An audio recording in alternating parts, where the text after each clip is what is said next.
አሰላሙ አለይኩም ረህመቱላሂ ወበረካቱ። ውድና የተከበራችሁ የቻናሌ ተከታታይ ቤተሰቦች፣ ውድ ሀገሬ ልጆች እንደምን አላችሁ? በያላችሁበት ዓለም ዳርቻ ሰላማችሁ ብዝት ትረፍ ይበልልኝ። ሙስሊም ክርስቲያን ወገኖቼ አላህ ይጠብቃችሁ። ከሙሲባ ከድንገተኛ አደጋ ሁሉ አላህ ይጠብቀን፣ አላህ ይጠብቀኝ፣ አላህ ይጠብቃችሁ። ዋናው ነገር ፈጣሪ የጠበቀው ነው። ሰው እና ያው ፈተና ነው በዱንያ ላይ ሰውነንና እንፈተናለን። ሰውነንና ሁሉ መከራ ይደርስብናል። አላህ ላኪን ከፈተናው አትፈትን አይባልም፣ አትጀርብ አይባልም። ማለት ምህረቱን ረህመቱን ይዘርጋልን እንጂ ማለት ነው። የሰው ልጅ እና ማስተራብነት ወንድማችን፣ የኔ ወንድም፣ የኔ ደግ ሱብሃነላህ ደግ ሰው ፈተና ይበዛበታል። እውነቴን ነው። ሩህሩህ፣ ለሰው አዛኝ፣ የሰውን እንባ የሚጠርግ፣ የራበውን የሚያበላ፣ የበረደውን የሚያለብስ፣ ዝቅ ብሎ አታ ልብስ እኳ ሲለብስ የኔም ቢጤ ልብስ ለብሶ ነው የሚወጣው። እንደው እንዳለ ሰው ልብሶቹን የሆነ ከሰው ለየት ያለ ሀብታም ሰው የሚለብሰው እንግዲህ ዲያስፖራና ሚስኪን የሚለብሰው ልብስ የተለየ ነው አይደለ? ታውቃላችሁ። የኛ በቀላል ዋጋ ትገዛለች። ሀብታሞቹ እንግዲህ ያለው አይፈራ የሚባል የለም። ያለው ጥሩ ጥሩ ልብሶች ነው የሚገዙት። ማርካ ልብስ ገዝተው መርጠው ጫማቸው ሁሉ ነገር ብራንድ የሆነ ልብስ ነው የሚለብሱት ማለት ነው። እና ያላቸው ሁሉ ነገር ይለያል። እሱ ግን ዝቅ ብሎ ልብሱን ከነሱ ጋር እኩል ሆኖ አይዲ ልብስ ለብሶ ነው ወገኖችን ሲረዳ ማለት ነው። የኔን ቢጤዎች ሲረዳ ብር አሰባስቦ ማስታወቂያ ያወረደለትን ብር ቲክታክ ላይም ሆነ በዛም ሆነ ያገኛትን እማማ ብሎ ቅጠል የተሸከሙት እናቶችን ከነሱ ላይ ከወገባቸው ላይ አንስቶ እግራቸውን አጥቦ በመዘፍዘፊያ በማስታጠቢያ አድርጎ አዳርቆ አልብሶ ካልሲ አልብሶ፣ አቤት ትትና፣ አቤት ደግነት። ግን ፈጣሪ ይፈትናል። እውነቴን ነው የምላችሁ፣ አላህዬ ይፈትናል። እኔ እንጃ መልካም ሰዎችን ይፈትናቸዋል። ያው እንግዲህ አላህ ያሽርህ። ዱዓ አድርጉለት እስኪ።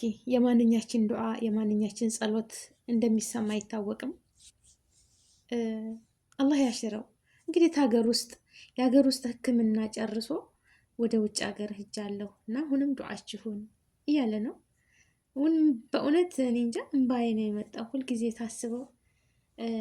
ሱብሃነላህ የሰው ልጅ ጤና ስንሆን ሁሉ ነገር ወዛችን ያምራል፣ መልካችን ያምራል። በቃ ግን የሆነ ነገር ሲያመን ምጥጥ አለ አይደለ? ሱብሃነላህ ከምንም በላይ ጤና ነው እህት ወንድሞቼ ማለት ነው። የፈለግነውን የሚያናግረን የፈለግነውን ብናደርግ አፍያን የሚያህል ነገር የለም። አላህ የሰጠን ነዓማ በሰላም እኳ ተኝተን ስናድር ሌሊቱ ያጥረናል ማለት ነው። በቃ ድክም ብሎን ስራ ውለን ድክም ብሎን ሻወር ወስደን እንደዚህ ልብሳችን ቀያይረን ትኝት ስንል ጧት እንነሳ ምን የነጋ እንላለን። ያ ምን ቢሆን መሰላችሁ ወገኖቼ? ሰላም ስለሆን ጤናማ ስለሆን። አለበለዛ እንደው ለምን ጣታችን አትሆን ሚቺ ጥፍራችን አንድ ጣታችንን ቢያመን እንቅልፍ አይዘንም። ሰውነታችን ሁሉ ሩሃችን ተስፋ ጋር ናት። በቃ የምናዳምጠው እጃችንን ነው ያመመንን ቦታ ማለት ነው። እና ጤናን የሚያህል ነገር የለም። አልሐምዱሊላህ አላህ አፊያ ያላደረገን። አሁንም ሁላችሁም ወገኖቼ ሰላምና ጤና ይስጣችሁ። ለማንም ሰው አይታመም። ወንድማችንንም ፈጣሪ አትሞክር አይባልም፣ ሞክሮታል። አላህ ንቅል ያርግለት ከሰውነቱ ላይ በሽታውን ንቅል አድርጎለት ለህዝቡ መጣሁ ተመልሼ ተሳክቶልኝ ድኜ መጣሁኝ። ጸሎት አድርጉልኝ ብዬ ነበረ፣ ጸሎቴ ሰምሮ ተሳካልኝ፣ አመሰግናለሁ የሚል አድርገው። ለልጆቹ አባት ያድርገው። ገና ትናንሽ ልጆች አሉት። መጀመሪያ ልጁ ሴት ነች፣ ሁለተኛ ደግሞ መታ ወልዷል አይደለም። ገና ጨቅላ ህፃን ልጆች አሉትና የእነሱን በቃ አሳድጎ ፍሬያቸውን አይቶ ድሮ ኩሎ ለቁም ነገር ያብቃው፣ ረጅም እድሜ ያኖረው። እውነት ነው የምላችሁ፣ መልካም ሰው እንደው ረጅም እድሜ ያኖራቸው። እውነት እንዳልኳችሁ ደጋግ ሰዎች ፈተና ይበዛል፣ ለበጎ ነው። አላህ የሚወደውን ደግሞ ፈተናውን ሲያመጣ መቻያውን ይሰጣቸዋል። አንድ ነገር ቢመጣ ሙሲባ ሲመጣብን ወደድንም ጠላንም ሶብር እናደርጋለን። የት እንሄዳለን? ምን መድረሻ አለን? እሱ ታላገዘን ውጭ ማለት ነው። መድረሻችን ምንድን ነው? ወደ የት እንሄዳለን? ወደ የትም። በሰጠን ነገር ያረብ እያለን ተሱን ተማማፀን ውጭ ምንም ነገር የለም። እና ወንድማችንን ፈጣሪ አላህ ያሽረው። በዱዓችሁ አትርሱት። አሁንም ዱዓ አድርጉልኝ እያለ ነው ወይዘሪት አዳነች አቤቤ። እንግዲህ እሷንም እያመሰገነ ነው። አሁን እንግዲህ ከይር ለሰሩት ከይር ማመስገን ነው። ወላሂ ከይር ለሰሩት ሁላችንም ከይር ስራ ለራስ ነው፣ ለማንም አይደለም። በነገራችን ላይ መልካም ነገር ለራስ ነው እና ወንድማችን በሰላም በደስታ ለቤተሰቦቹ ለህዝቡ የሀገር ልጅ ነውና እሱ ለቤተሰቦቹ ብቻ አይደለም፣ ብዙ እናቶች የሚጠብቁት አለ፣ ብዙ አባቶች የሚጠብቁት አለ፣ ብዙ ብዙ ብዙ በቃ እሱ ሰበብ ሆኖ በቃ ፈጣሪ ስለከፈተለት ንጹህ ልብ ስለሰጠው የሰውን ማግኘት ስለሚያስደስተው ሰውን መርዳት ደስ ስለሚለው ሰውን ለማገዝ ደስ ስለሚለው እንቅልፍ አይተኛም። ዛሬ እንዴት ይህን ስራ ሰርቼ ልደር ብሎ ነው የሚያስጨንቀው። መልካም የሚሰራ ሰው ሁልጊዜም ደስታን እንጂ በቃ ያንን ከይር ስራ ነው የሚፈልገው። አንዳንድ ሰው ደግሞ አለ አይደለ የራሳችንን እንኳን ለፍተን ስንት ሁነን ያገኘናትን ገንዘብ ለመውሰድ ስንት የሚጥራለ ማለት ነው። እንኳን ተኪሱ ሊሰጥ አይደለም። እንደዚህ ሰርተን ተንገብግበን እግራችን እስከሚያብጥ ድረስ ሰርተን በአቋራጭ እኛን ገንዘብ ማጭበርበር የሚፈልጉ አሉ። የብዙ እህቶቻችንን እንዲሁም ወዘተ በብዙ ነገሮች አምጡ እንደዛ አድርጉ አለ አይደለም። እንኳን ተኪሳቸው ሊያወጡ ቀርቶ ፈጣሪ የመረቀው ሲቀር ነው እንደዚህ። ፈጣሪ በቃ ልቦናውን ሩህሩህ ለሰው ልጆች በቃ ሰበብ ትሆናለህ ያለው ልጅ ስለሆነ እንግዲህ ወንድሜ አላህ ያሽርህ። ዱአ አድርጉለት። ይችን ቪዲዮ የደረሳችሁ ሁሉ ሁላችሁም ሸር ኮሜንት እያደረጋችሁ በዱአ በሁላችሁም ዱአ እንደ ኮሜንትን ባታደርጉ በልባችሁ ሙስሊም ክርስቲያን ሁላችሁም በየሃይማኖታችን ዱአና ጸሎት እናድርግለት። የማንኛችን ዱአ ሙስተጃብ እንደሚሆን አይታወቅም። ተቀባይነት ፈጣሪ ነው። ላኪን ዱአ ትክክል ነው። በላን ይመልሳል፣ ሁሉን ነገር ያስተካክላል።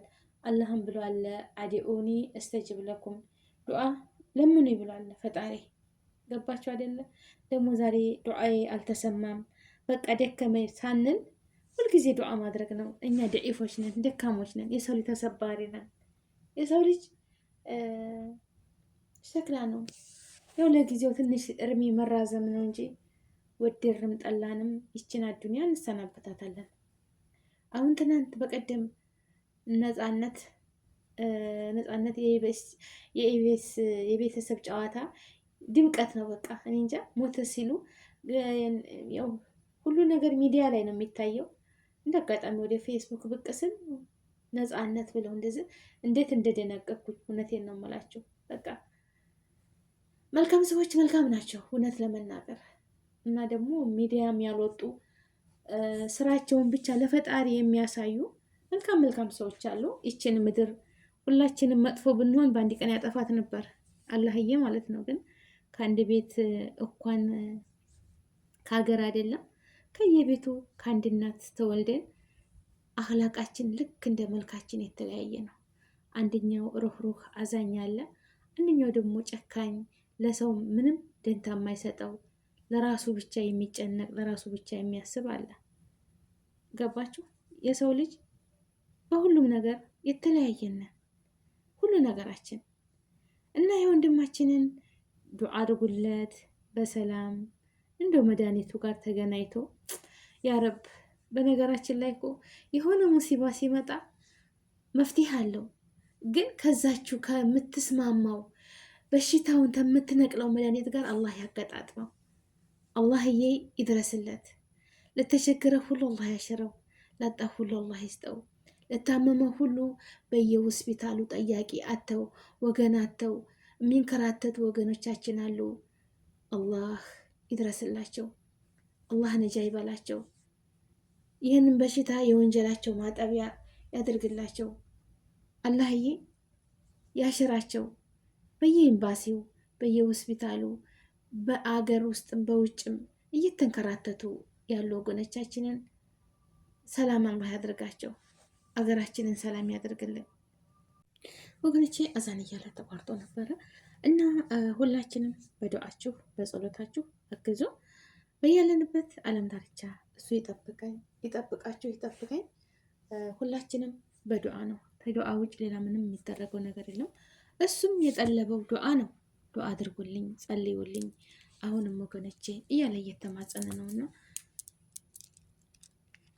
ከሁሉም በታች ደግሞ ያው ዱዓ ነው። የሰው ልጅ ቅዋ አቅም የሚሆነው ተዱዓ ነው እንጂ ሌላ ነገር የሚገኝ ነገር የለው። ሁላችንም በቻልነው አቅም ዱዓ ነው። ከምንም በላይ ደግሞ እሱ ነው የሚበልጠው። ከሙሲባ ሁሉ የሚሸፍነን እሱ ነው እና ሁላችንም በቻልነው አቅም ዱዓ እናድርግለት። ወንድማችንን ተፈርጆ ደስታችን የእሱ ብቻ ሳይሆን ስንት የተጨነቀች አለች። ጧትና ማታ ደግሞ አንዳንዴ የተረገሙ አሉ። እኔ እንጃ ምን አይነት ሰውን አስደንግጠው ምን ይገኛል፣ እንደዚህ ኮነ፣ እንደዚህ ኮነ፣ እንደዚህ ኮነ እያሉ ቪዲዮ የሚቦስቱ አሉ። እንደው ምን አይነት እርካታ ጌታችሁ ነው? በምን ተደስታችሁ ነው የሰው ልብ ዝቅ እንደምታደርጉ? በነገራችን ላይ የጊዜ ሁኔታ ሆኖ ነው እንጂ ማንም የጊዜ ሁኔታ ነው እንጂ ማንም የሚቀር የለም። ሁሉ ነፍሴ ዳኢቀቱል ሞት ብሏል። ሁሉም ሰው ሞት ቀማሽ ነው። ግን ሰዓታችን ቀጠሯችን እንዴት ነው በየት ነው አላህ ብቻ ነው የሚያውቀው። ህወ ረህማን ራሂም እሱ ነው የሚያውቀው። የሰው ልጅ ቀጠሮውን ቢያውቅ ኑሮ ሁሉንም ቦታ ሲይዞ ይሄድ ነበር። በቃ ቀጠሯችን ደረሰ፣ ጓዜ ልሸክፍ፣ ላዘጋጅ፣ ልነሳ፣ ቶበት የሚያደርገውም ቶበት ያደርግ ነበር። ገንዘቡንም በልቶ መሄድ ያለበትን ገንዘቡን በልቶ ለሚያስተካከል ያለበትን አስተካክሎ ይሄድ ነበር። ሁሉም ሰው የሚሞትበትን ቀን ብናቅ ኑሮ ማለት ነው። ግን የሰው ልጅ ሞታችንን አናቅም። በቃ ውድቅ ስብር ተንቀረ ቀረ። በቃ ታጠገባችን እንኳ እየሄዱ እኛ በቃ ሀሳባችን ሩቅ ነው። እንደ አርጌው እንዲሰርቼው ከሌን እንደዛ አድርጊያት ከሌን እንደዛ አርጌው ከሌን ተበቅዬው ከሌን እንደዛ አርጌው ዛቻና በልባችን መጥፎ አስተሳሰብ ብቻ ነው። እንደው ለዚች ምድር እንግዳ ሁነን መኖር ነው እኮ ያለብን። እንግዳ ነን እኛ። ነገራችን እንግዳ ታውቃላችሁ። እንግዳ ጧት መጥቶ በቃ የሆነ ጊዜ መጥቶ ቤታችሁ አስተናግዳችሁት እንደዛ ብልታችሁ ጠጥታችሁት ጥሩ እንክብካቤ ያደርጋችሁት እንደምትሸኙት ማለት ነው። እኛ እንደዛ ነን እኮ በቃ ሰልፍ ላይ ያለን ሰዎች ነን። ብናቅ ብናስተነት ነው ማለት ነው። ተራችን መቼ እንደምትመጣ አናቅም፣ በምን ሰዓት። ወላኪን ሁላችንም ጸሎትና ዱዓ ማድረግ ያለብን አሟሟታችን አሳምርልን ከቤተሰብ ጋር እንደው ወጣ ብለን ሁሉ ነገር እንደበተን ነው አይደለም መሆን ያለበት። ያ ረብ ሀገራችን ላይ ገብተን በሰው ሀገር ላይ ለፍተን የያዝናትን ገንዘባችንን ሰብስበን ከቤተሰብ ጋር አሁን ሰው ሀገር ስንኖር ሀቂቀተን ማለት ነው አረቦቹ ቤት ነው ያለ ነው አይደል? ወላሂ ላዚም አረቦቹ ቤት ነው ያለ ነው። አሁን ሞት ቢመጣ ወርቅም የገዛችው ወርቋ ብሯ ያቸው ያለቻት እዚሁ መዳም ቤት ነው ያለችው። ለው ሰማሃላህ አንድ ነገር ቢመጣ እንደው ያው እነሱ ፈትሸው ካልሰጡ በቀር አንደበታችን ይተሳሰራል። ግን ሀገራችን የሆነ ባንክም ቢኖር ቤታችን ቢኖር ያው ዘመድ አዝማድ ያለ አይደለ? የእናንተን የእኛን አይብ የሚሸፍን የሚሰትረን እነዛ ካለ አሉ። ከሌሉ ደግሞ ያው በሀገር ላይ ሁሉም ያምራልና አላህዬ ወጥቶ ተመቅረት ይጠብቀን። ገንዘባችንን ሰብስበን ለሀገራችን ገብተን ሁሉ ነገራችንን ያድርግልን፣ ያድርግላችሁ ነው ምለው። ሞት አትቀርም። በሰው ሀገር ወተን አንቀር። ሁላችንም በዱዓ እንተሳሰብ። ዱዓ አድርጉልኝ ለእኔም ለወንድማቸው ደግሞ ዱዓ አድርጉለት። በሰላም ደግሞ እኔ ያሰብኩት በቃ ሀገር ውስጥ ይታከማል፣ በቃ ሀገር ውስጥ ይቻላል ብዬ ነበር። ያው እንግዲህ ታውቃላችሁ ይሄ በሽታ ከቢስ ነው በሽታው። ስብሓንላህ በጣም አላህ ይስቱር። እንዲህ አይነት በሽታ አላህ ይጠብቀን። በስሱ የወደደውና የፈቀደውን ያደርጋል ፈጣሪ። ሁሉ ነገር በእጁ ነውና አትፈትን አይባልም። አሁንም እንዳልኳቸው ግን ምህረቱን ነው ዋናው ነገር፣ ምህረቱን አላህ አፊያውን ይመልስለት በሰላም በደስታ ለቤተሰቦቹ ይድረስ ነው ምለው። ላይክ፣ ሼር፣ ሰብስክራይብ አድርጎ ወገኖቼ በያላችሁበት ሰላማችሁ ብዝት ትተረፍ ይበል። ሀገራችንን ኢትወን ከጫፍ እስከ ጫፍ ሰላም፣ አንድነትን፣ ፍቅርን፣ መተሳሰብን ይስጠን። ከዘረኝነት ንቅል አድርጎ ያላቀን ነው ምለው። ወሰላሙ አለይኩም ወራህመቱላሂ ወበረካቱ።